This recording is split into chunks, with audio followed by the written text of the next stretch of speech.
targeting a breakout, right? And then we put a stop loss somewhere around here for the community, right? But in my personal account, I knew that I want to give this market some breathing space, so my stop loss was just around here, right?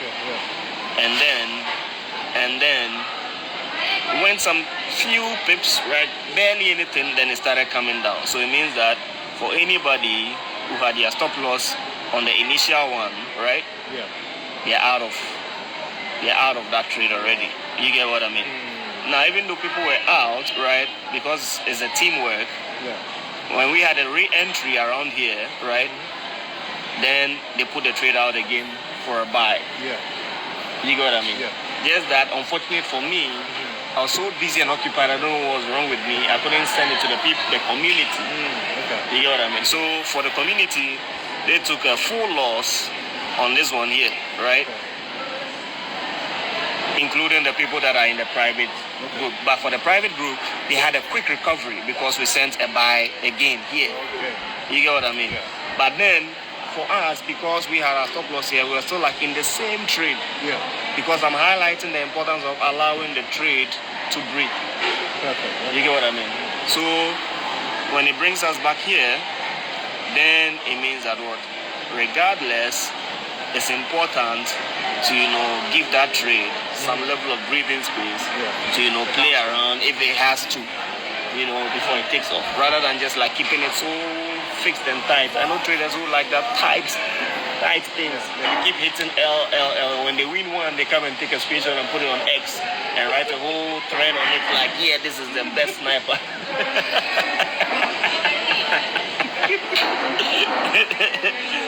But you get what I mean.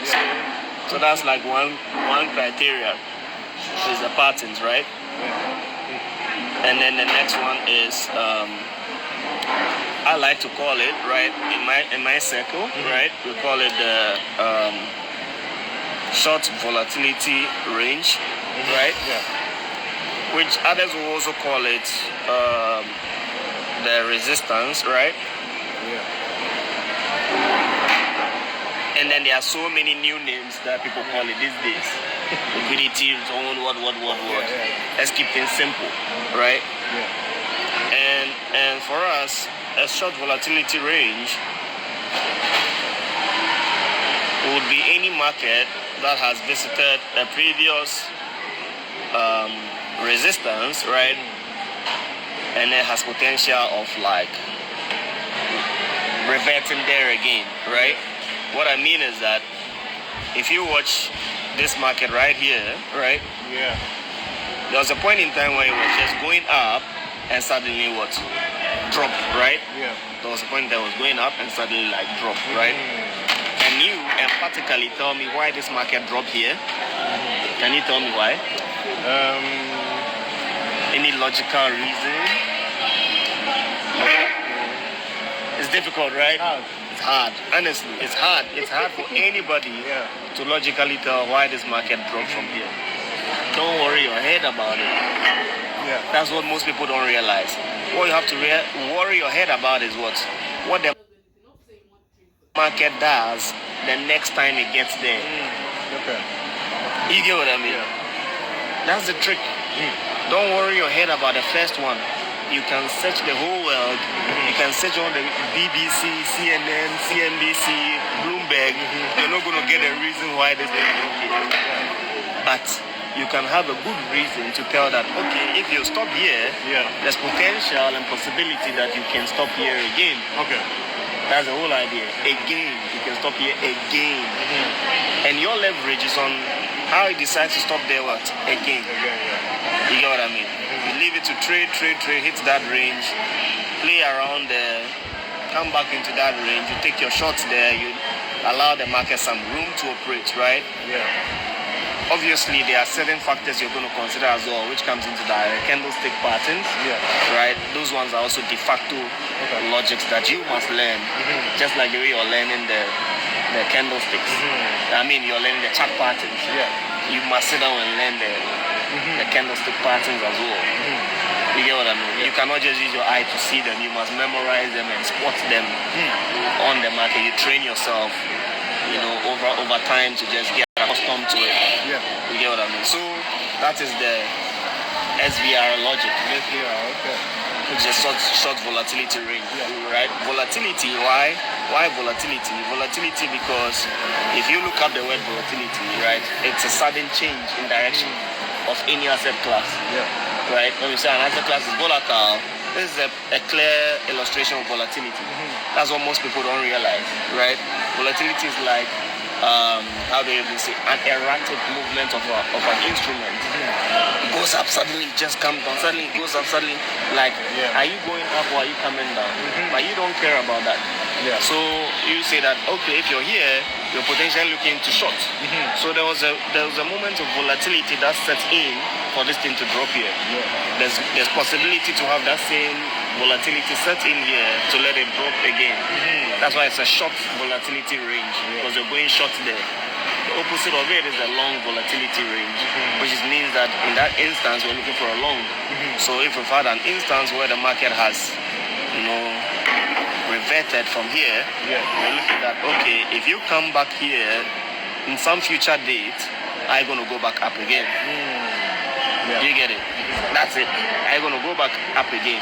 And at that point, we set our eyes clear to watch the signs and signals from a candlestick pattern point of view. And start spotting that, okay, can we find a beautiful entry there? Which is something that we saw happen in, I don't know if it was the JP were here, right? This is the most minute part of it, right? But there's techniques to it, right? If you watch here, the market dropped here, hit this level, went up, right? Came back there, and then manipulated in that region as if it was going to go down, right? But guess what? It reverted from that point. So it's you, the trader's responsibility, to be able to learn what is going on around here, to know that it's still part of the long volatility ranges, right? People call this manipulation, people call it liquidity sweeps, people call it all sort of names, right? For us, we don't really care about namings in the market. We care about making the money, And so I can show you several other examples of this nature, right? Then that also accounts for one of the entry criteria, right? So we can put that as the number 3, which is what? The LVR, right? You get it? Which is that long volatility range. Because in this case, we understand that volatility is like the abrupt movement of the instrument. Then we can come to the 4th one, being the fib. We like the fib a lot because when you understand Fibonacci, it's just by understanding the mere fact that the market does not move in a straight line. The market is always just moving. You can see how it's creating a series of highs and series of lows here, right, to create a downtrend, right? And in similar fashion, you have series of highs and series of lows to create an uptrend, right? So Fibonacci just allows you to be able to catch that uptrend, right, in the right time. It's not just about catching it, but just catching it in the right time, right? So when you have a situation where the market is trending nicely upwards, right? Let's say a situation like this, right? Where you have overall the market is just moving in an uptrend, right? You can see from here. You can see from down here that it just goes up, comes down, goes up, comes down, goes up, right? When you pull your Fibonacci tool, you can measure, okay, from here to here, right?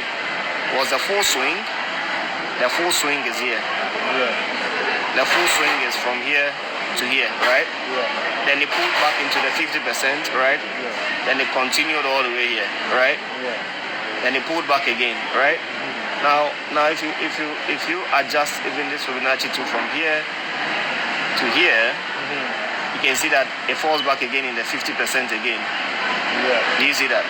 Then the market continues again, another swing.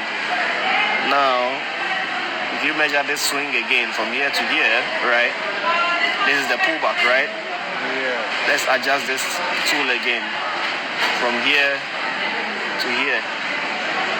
Now this time you're also on the 50 again, right? Another full swing again from here to here, right? And this time it didn't make a retracement, but a total reversal. But at least you may have enjoyed swing 1, swing 2, swing 3 from Fibonacci. You get what I mean? So that also accounts for the 4th entry principles. You get what I mean? And then the 5th one. The 5th one is the trend lines, right? See how easy it is to just run you through? So when it comes to the trend line principles, I always think about it this way. And in fact, I let people, do the whole judgment for me. I'm like, what will be our basic definition of a line, mathematically? A line is when you're able to connect 2 points. Without 2 points, we can never create a line. If we say, okay, this is a line, then that means that we may have spotted point 1 here and then point 2 here. And then we just connected them and then say, okay, this is what a line, right? Now, if that logic is out of the way, right, then if I put point 1 here, right, and I put point 2 here, right, and I put point 3 here, right, and let's say I even put point 4 here, right, and you connect this, and connect this, right, and connect this, right, will you call it a line or not? At that point it becomes confusing, right? Tricky, you're wondering, is it a line? It's not a line, is it a line? You can have like 50% of people saying it's a line, 50% of people saying it's not a line. Some will argue that it is a line, but it's not a straight line. So that means that there's some definition for a straight line. What is a straight line? That it must be in the same fashion. And if something is the same fashion, then we call it what? A trend. That means that a trend line must be in straight line. Right? Which means that you can only determine that there is a trend not on the point 1 and the point 2, but on the what? Point 3. So if I've been able to connect the first one, I've been able to connect the second one, then I know that point 1, 2, 3, then I have what? A trend in play. Now, for most traders, they're going to wait for the first, second, third to play out and then perhaps expect the fourth one on a trade. But for us, the mere fact that we understand that the third one is going to emphasize the trend, we are waiting for the trade on the third one. That's where the difference comes in. You understand what I mean? So it means that if I have been able to connect,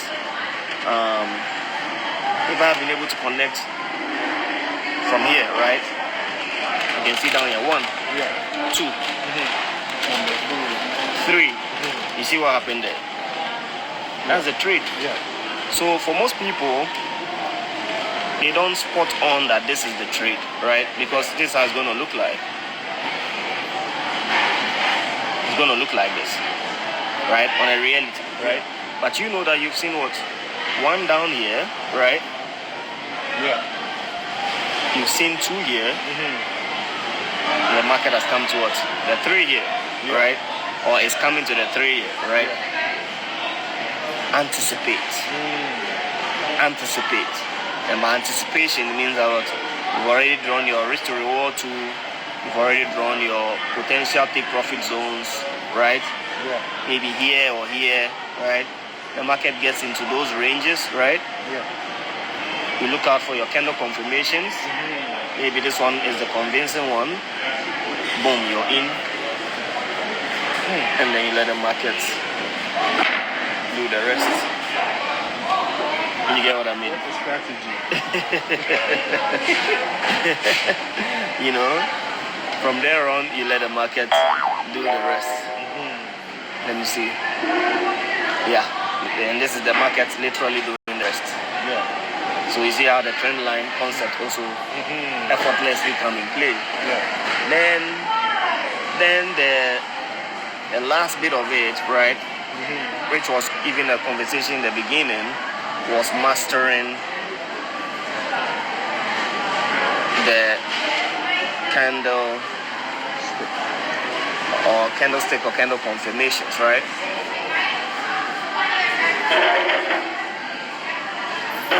Right? Then another bonus of it would be what? Understanding correlations, right?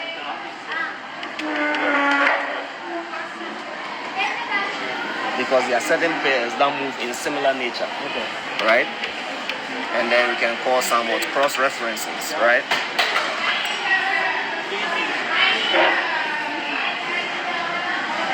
You know why I'm mentioning this now? You see when we're in the car, right? you made mention that you are watching CAD USD. Yes. And then you said that you had a conviction that CAD would be weak. Why? The tariffs. I was looking at the tariffs. Good. So that means that you are making some cross-reference. You understand me? By the mere fact that the tariffs and all of those, issues going on with US and Canada, then it could affect Canada. So you're cross-referencing the instance of what is happening to make a trading decision. So that's also part of the strategy, even though you don't know that. Oh wow. It's part. You get what I mean? It's part of your decision making. Then under that, it actually on a broader spectrum falls under what? Fundamentals, right? So if you're able to summarize all of this, then you have a well ready to go trading strategy. Wow. So I just summarized my strategy for you on the license. It's worth $1 million. I've not read one of the comments. I don't know what they're talking about. That's worth $1 million, brother. Right there, easily dished out in under 30 minutes. But anyway, I hope you guys enjoyed it. We just thought it would be fun to come and share the knowledge with you guys. Somebody said this looks so hard. I hope you guys enjoyed it, by the way. It's been a minute, right? He forced me to come on live. But anyway, it's always fun for me to come on live. And I gotta leave you guys now. It's time to focus on the most important things, right?